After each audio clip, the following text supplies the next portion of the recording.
Dice que Dios nos dé la fuerza de nunca volver aquí.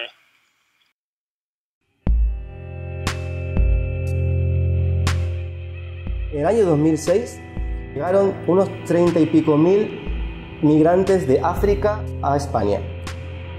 Por lo general, los inmigrantes que llegaban en patera de África tenían dos destinos, o un CIE o el cementerio.